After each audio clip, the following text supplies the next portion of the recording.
Hey, it's Priz. This is going to be my take on a series of tutorials on Blockbench that I'm going to be calling Blockbench for Dummies.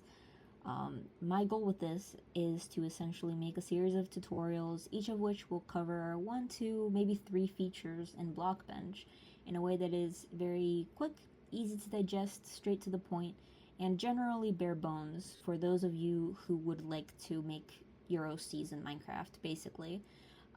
So this is for you if you just want to do something and you don't super want to invest time in like those hour-long tutorials. This will absolutely get it done, okay?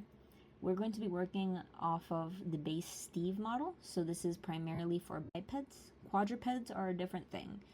So if you have a quadruped OC, I might make a video for that later, because there's a little bit of finagling you have to do for that.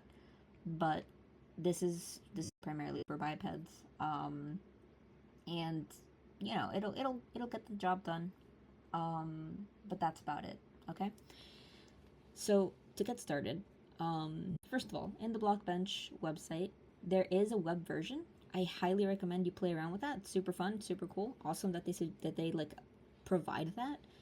But you do need to download the Blockbench app for this, and that's because you need a plugin in order for you to upload your model into Minecraft. The web version does not allow you to do that. The downloaded version does. Once you download it, click on File, Plugins, uninstalling that. You did not have that already installed. I did, you didn't.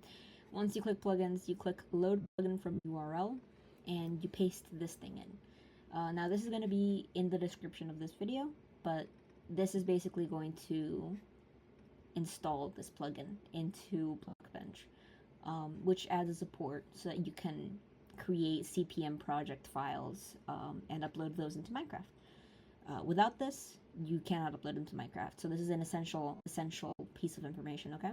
You definitely have to do that. Make sure you do that. That's the very first thing you have to do. Because without that, when you click File, New, you will not have this option available if you do not have it, and you do need it. None of these will serve you, okay? You need it to say Customizable Player Models Model. When you click File, New, Customizable Player Models Model, okay?